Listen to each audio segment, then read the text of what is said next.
যাত্রীকে ট্রেন থেকে ধাক্কা দিয়ে ফেলে হত্যার অভিযোগ উঠেছে খোদ ট্রেনের জুনিয়র টিটিই ও জিআরপি পুলিশের বিরুদ্ধে। অতিরিক্ত অর্থ আদায় নিয়ে বাকবিতণ্ডার জেরে এই ঘটনা ঘটেছে বলে অভিযোগ উঠেছে। ভুক্তভোগী পরিবার আদালতে মামলাও করেছেন। একমাত্র পুত্র সন্তানকে হারিয়ে পাগল প্রায় স্বজনরা। সুষ্ঠু তদন্ত করে দোষীদের দৃষ্টান্তমূলক সাজার দাবি স্থানীয়দের। চুয়াডাঙ্গার জয়রামপুর রেল স্টেশনের কাছ থেকে গেল ২১ মে পানি উন্নয়ন বোর্ডের কর্মচারী আব্দুল গাফফার আকাশের রক্তাক্ত মরদেহ উদ্ধার হয়। ধারণা করা হচ্ছিল ট্রেন থেকে ছিটকে পড়ে প্রাণ গেছে তার।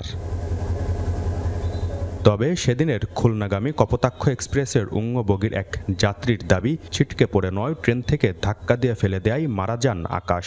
নিজেকে প্রত্যক্ষদর্শী দাবি করে নাম পরিচয় গোপন রাখার শর্তে রাজশাহীর বাসিন্দা ওই ব্যক্তি জানান, বিনা টিকিটে রেল ভ্রমণ করা কয়েক যাত্রীকে হেনস্থা করে জুনিয়র টিটিই লালন চক্রবর্তী, জিআরপির এসআই পারভেজ সহ কয়েকজন। তাদের কাছ থেকে অতিরিক্ত অর্থ আদায়ের চেষ্টা করলে প্রতিবাদ করেন আকাশ। এতেই ক্ষিপ্ত হয়ে ট্রেনের দরজা থেকে ধাক্কা দিয়ে ফেলে দেওয়া হয় তাকে।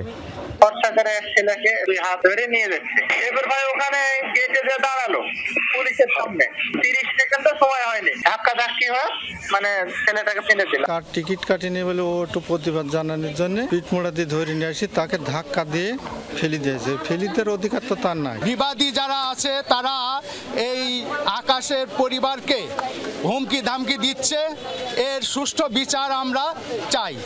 এ ঘটনায় আদালতে হত্যা মামলা করেছেন আকাশের বাবা। মামলায় আসামি হয়েছেন জুনিয়র টিটি লালন, খুলনা জিআরপির এসআই পারভেজ, কনস্টেবল কাদের এবং অ্যাটেন্ডেন্ট মিলন ও সোহাগ সহ অজ্ঞাত 4 থেকে 5 জন। পরিবারের একমাত্র উপার্জনক্ষম সদস্যকে হারিয়ে পাগল প্রায় স্বজনরা। সুষ্ঠু তদন্তের মাধ্যমে দোষীদের দৃষ্টান্তমূলক সাজার দাবি জানিয়েছেন স্থানীয়রাও।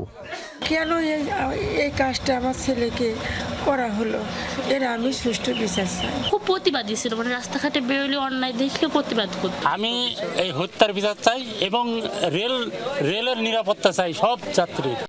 এ বিষয়ে মোবাইলে কথা হয় অভিযুক্ত জুনিয়র টিটি লালন ও এসআই পারভেজের সাথে। অভিযোগ অস্বীকার করেছেন তারা।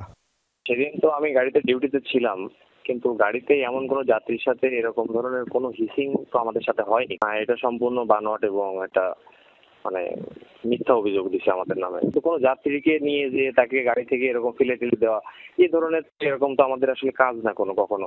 আমার কোনো যাত্রী বা কেউ বলি নাই যে এরকম একটা লোক পড়ে গেছে বা মারা গেছে, আমার কেউ বলি নাই। আমি যখন খুলনা আসছি তখন কন্ট্রোলের থেকে আমার বলতেছে যে আপনি কি কর্তৃপক্ষ ট্রেন ডিউটি করছেন?